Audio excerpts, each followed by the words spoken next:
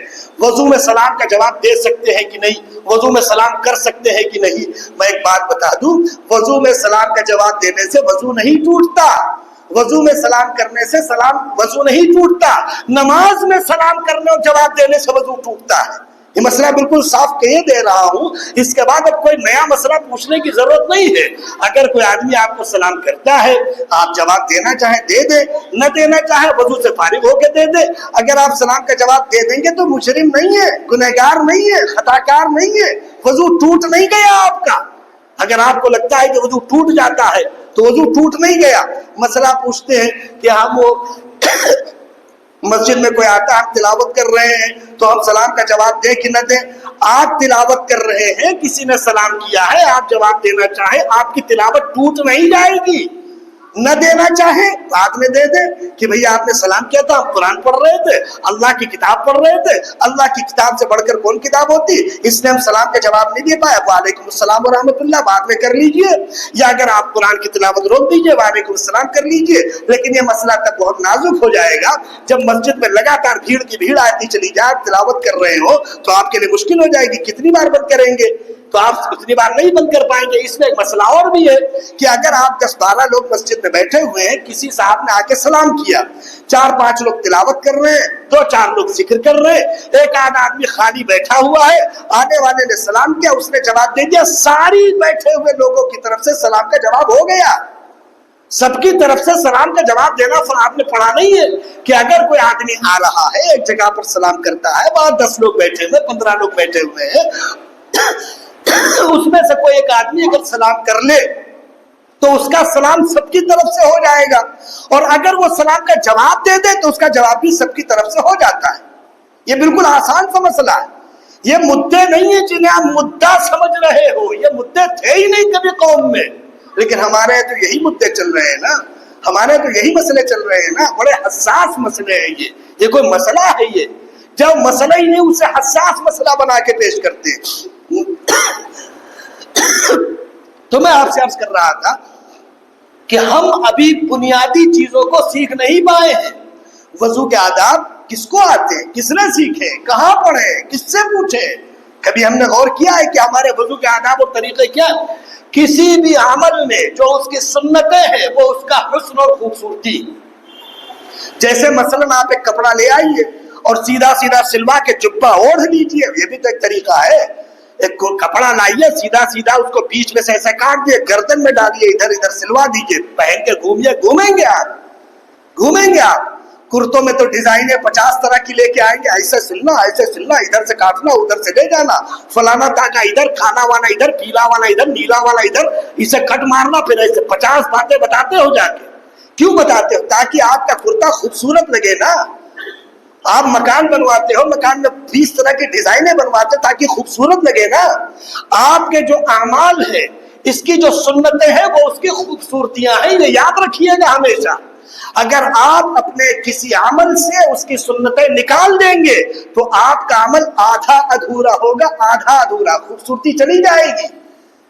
خوبصورتی بنائے رکھنے کے لیے سنتوں کی پابندی ضروری ہے، اس لیے سنتوں کا اہتمام وضو میں بہت ضروری ہے۔ وضو کی سنتیں کتنی ہیں، کم سے کم یہ تو سیکھنی چاہیے بھائی، ہر مسلمان کا کام ہے کہ وضو کی سنتیں کتنی ہیں سیکھنی چاہیے، یہ ضروری ہے۔ اگر آپ نے ان چیزوں کا اہتمام نہ کیا، عمل کی سنت کا اہتمام نہ کیا، تو آپ کا وہ عمل اللہ کو پسند نہیں ہوتا.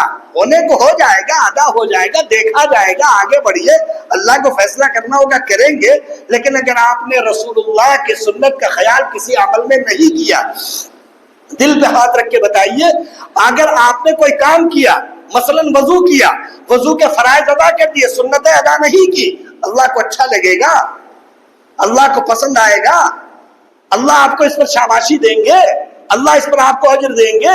آپ اللہ کے رسول کے طریقے کو چھوڑ کر کام کریں, اس کے بعد یہ امید کریں کہ اللہ آپ کو ثواب دیں گے, تو آپ سچ بتاؤ یہ اللہ سے بھی مقابلہ کرنا ہے کہ نہیں ہے؟ اس لیے نماز بھی پڑھنے جب آتے ہیں, یہ بھی مسئلہ بہت اچھی طرح سمجھ لیجئے, نماز میں سر سے پیر تک آداب ہیں. مسجد آنے کے آداب الگ ہیں, نماز کے آداب الگ ہیں. نماز میں جو کپڑے پہنے جاتے ہیں سر سے پیر تک, سر سے پیر تک جو کپڑے ہیں نماز میں, یہ آداب میں آتے ہیں, سنت میں آتے ہیں. اگر ہمارے سر سے پیر تک نماز پڑھنے کے درمیان کوئی ایک طریقہ بھی ایسا ہے جو رسول اللہ کے طریقے کے خلاف ہے, تو وہ اللہ کو پسند نہیں ہے. یہ قانون آپ ہمیں نہ بتائیے کہ فلاں جگہ ڈھما جگہ یہ بات وہ بات, یہ بالکل غلط بات ہے. سر سے پیر تک آداب ہے کپڑوں کے, جو جسم پہ آپ کپڑا پہنتے ہیں, آپ کے سر ڈھپے ہوئے ہونے چاہیے. بعض لوگ نماز پڑھنے آتے ہیں تو سروں پہ ایسے رومال باندھتے ہیں, ایسے ایسے رومال باندھتے, اور بیچ کا حصہ کھلا ہوتا ہے, بیچ کا حصہ. یاد رکھیے سر میں اسی بیچ کے حصے کو ڈھانپنا ہے نماز میں. اس کو ڈھانپنا ہو یا نہ ہو, یہ بند ہو یا نہ ہو, یہ بات کی بات ہے. اصل سر جس پر آپ مسا کرتے ہیں اس کو سر کہتے ہیں. یہ نماز میں ڈھپا ہونا سنت ہے, اور ایک نماز بھی رسول اللہ نے سوائے حرام کی حالت کے بغیر سر ڈھانپے نہیں پڑھی. چاہے وہ رات کی نماز ہو, چاہے وہ دن کی نماز ہو, چاہے اندھیرے کی نماز ہو, چاہے اجالے کی نماز ہو, چاہے وہ فرض ہو, چاہے وہ واجب ہو, چاہے وہ سنت ہو, چاہے وہ تہجد ہو, ایک نماز آپ ثابت نہیں کر پائیں گے جو رسول اللہ نے بغیر سر ڈھانپے پڑھ دی ہو. اگر اس کے بعد بھی آپ پڑھتے ہیں, آپ کا دل چاہتا ہے پڑھنے کا, آپ پڑھیں, کوئی نہیں روکے گا, دنیا کا کوئی قانون نہیں منع کرتا آپ کو. لیکن اللہ کو کتنی پسند ہے یہ الگ بات, کیونکہ اللہ کے رسول نے اپنی پوری زندگی میں آستینیں کھول کر, ٹخنے ڈھانپ کر, ٹوپیاں اتار کر, بال کھول کر, جسم کھول کر, یہ چھاتیاں کھول کر ایک نماز نہیں پڑھی. اگر آپ کو گرمی بہت لگتی ہے, آپ نے کھول دیا, ایسے سے کر کے کھڑے ہو گئے اللہ اکبر, تو آپ جانیے آپ سے زیادہ گرمی تھی رسول اللہ کے دور میں, جب رسول اللہ نماز پڑھتے تھے مسجد میں. جب رسول اللہ مدینے کی مسجد میں نماز پڑھانے کھڑے ہوتے تھے, صحابہ ایک پیر پر کھڑے نہیں ہو پاتے تھے. کیوں معلوم ہے؟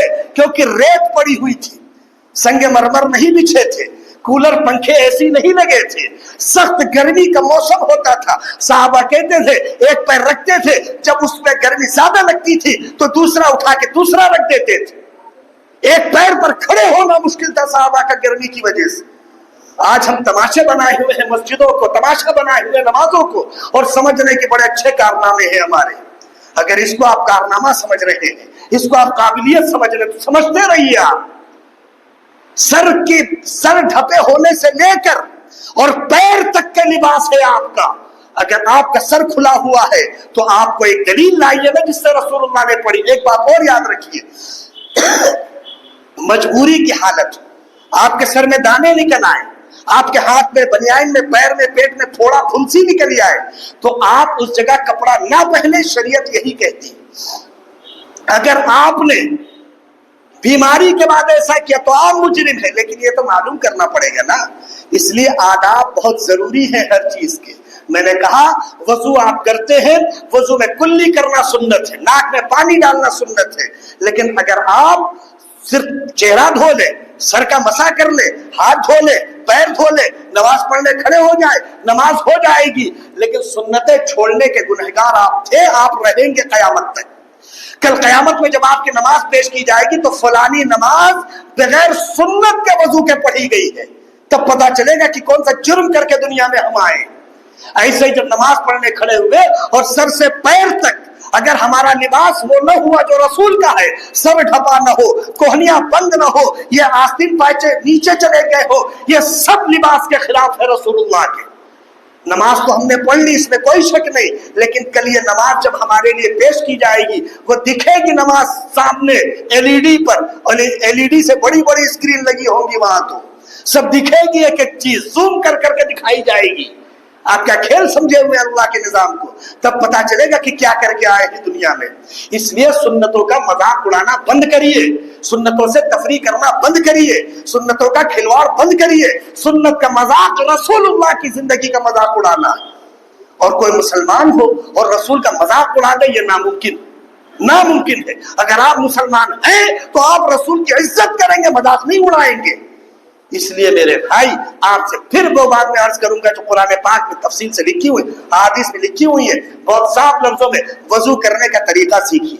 یہ بہت بنیادی چیز ہے، بہت بنیادی چیز ہے۔ اور دوسری بات جو میں نے عرض کی کہ نماز کا طریقہ سیکھیے، مسجد میں آنے کا طریقہ سیکھیے، آداب سیکھیے، آداب زندگی، اپنے زندگی کے اندر آداب پیدا کریے، رسول اللہ کی سنتوں کی قدر کیجئے، فخر کیجئے کہ رسول اللہ نے آپ کو ایک زندگی گزارنے کا طریقہ دیا، ورنہ دنیا کے پاس زندگی گزارنے کا کوئی طریقہ نہیں۔ اسی لیے قرآن کہتا ہے وَاتَّقُوا اللَّهَ وَأَحْسِنُوا، اللہ سے ڈرو، اچھے کام کرو، اچھے طریقوں پہ عمل کرو۔ اسی لیے رسول اللہ نے فرمایا کہ حسن اسلام المرء ترکہ ما لا یعنی، جو بیکار کے کام ان سے دور رہو، اپنے آپ کو دور رکھو، الگ کرو۔ اپنی اولادوں کو 7 سال کی عمر میں نماز کا حکم دو، 10 برس کی عمر میں نماز نہ پڑھنے پر تنبیہ کرو۔ انشاءاللہ آئندہ ہفتے میں اس کی تفصیل میں پھر عرض کر دوں گا۔ اللہ سے دعا کرو کہ اللہ ہمیں عمل کی توفیق عطا فرمائے۔ اور ایک گزارش میں نے آپ حضرات سے کی تھی، مجھے اس کے بارے میں پھر عرض کر دوں۔ اللہ آپ سب کو خوش رکھے، آپ کی عمروں میں برکت دے۔ آپ بڑا قیمتی وقت لے کے آتے ہو، یقیناً مشغول ہو، کاروباری ہو، پڑھے لکھے لوگ ہو۔ آپ سے میں نے کہا تھا آپ اس پر عمل کرتے ہیں، میں نے اس لیے نہیں کہا کہ مجھے آپ سے کوئی بیر ہے یا کوئی جھگڑا ہے۔ آپ سے میں نے کہا تھا کہ اگر آپ دعا نہیں مانگ سکتے تو سب سے پیچھے نماز پڑھ لیا کرو، لیکن ماشاءاللہ آپ سب دعا مانگ کے جاتے ہو، اللہ آپ کو اچھا رکھے۔ دعا مانگا کریے، دعا آپ کے اور اللہ کے درمیان کی باتیں ہیں۔ اور میں ایک بات آپ سے عرض کر دوں، ایک بات میرے سننے میں آئی، اس کی وضاحت کر دوں۔ کسی نے یہ بات کہی تھی، جو بات میرے کانوں تک پہنچی ہے، کہ کیا ان کے ہی دعا مانگنے سے سب قبول ہوتی ہے؟ یاد رکھیے، میں بہت صاف لفظوں میں عرض کر دوں، میں نہ کوئی ولی ہوں، نہ کوئی بزرگ ہوں، نہ کوئی مستجاب الدعوات ہوں، نہ کوئی بہت بڑا علامہ ہوں کہ میرے مانگنے سے آپ کی دعا قبول ہوتی ہے۔ یہ بے تکی باتیں ہیں، اس طرح کی باتیں نہ کیا کریے۔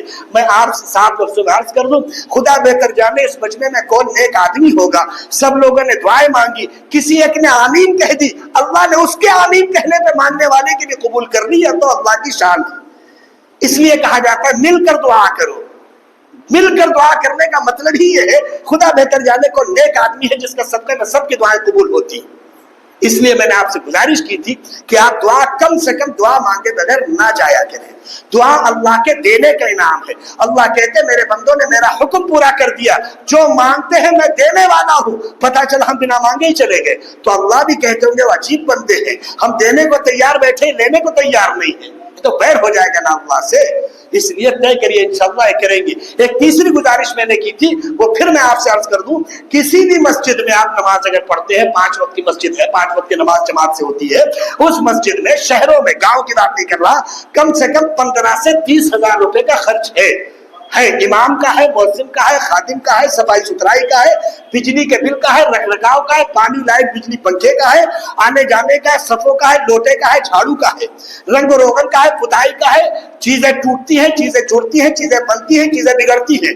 15 سے 30 ہزار روپے کا خرچ ہے۔ اللہ نے آپ حضرات کو دے رکھا ہے، کم سے کم ٹھیک ٹھاک پیسے مسجدوں کو دیا کریے، کم سے کم ٹھیک ٹھاک پیسے، جس میں امام کی تنخواہ نکل جائے، کم سے کم مؤذن کے پیسے نکل جائے، کم سے کم خادم کے پیسے نکل جائے، لائٹ بجلی کے پنکھے کے پیسے نکل جائے، کم سے کم تھوڑا اپنی جیبوں پر ہلکا بہت دین کی خاطر بوجھ ڈالیے، مسجدوں کی عزت کی خاطر بوجھ ڈالیے۔ یہ روپے 2 روپے 5 روپے 10 روپے جو لے کے آپ آتے ہیں مسجدوں میں، یہ کوئی اچھی بات نہیں ہے۔ اللہ نے آپ کو بہت دیا ہے، آپ ہفتے کی ایک چائے کا پیسہ بھی اگر دے دیں تو میرے خیال سے پسوا میں ایک چائے بھی 10 روپے کی ملتی ہوگی شاید، ہوٹلوں پہ یہ شاید 7 8 10 روپے کی ہوگی، مجھے نہیں معلوم، کیونکہ بہرحال ہم لوگوں کے مقدر میں نہیں ہوتی چائے، تو کیا کریں، اب آپ لوگوں کی چسکیاں ہے چائے، آپ کی ایک چائے 10 روپے کی ہے بھی نہیں، آپ کی ایک چائے 1000 روپے سے کم کی کہاں ہے؟ یا بس 30 کلومیٹر 40 کلومیٹر 70 کلومیٹر دور تو آپ خالی چائے کا شوق پورا کرتے ہیں۔ ایک چائے کا شوق آپ کا 1000 روپے کا ہے، تو کم سے کم 50-100 روپے تو مسجد کا حق بنتا ہے بھائی۔ ایک چائے سے بھی بدتر ہے اگر آپ کی مسجد، تو آپ فیصلہ کریں کہ عزت کس کی۔ اس لیے میرے بھائی خرچ ہوتے ہیں، طے کرو جہاں بھی پڑھتے ہو دو گے انشاءاللہ۔ اللہ تبارک و تعالیٰ ان باتوں میں عمل کی توفیق عطا فرمائے۔ وآخر دعوانا الحمدللہ رب العالمین۔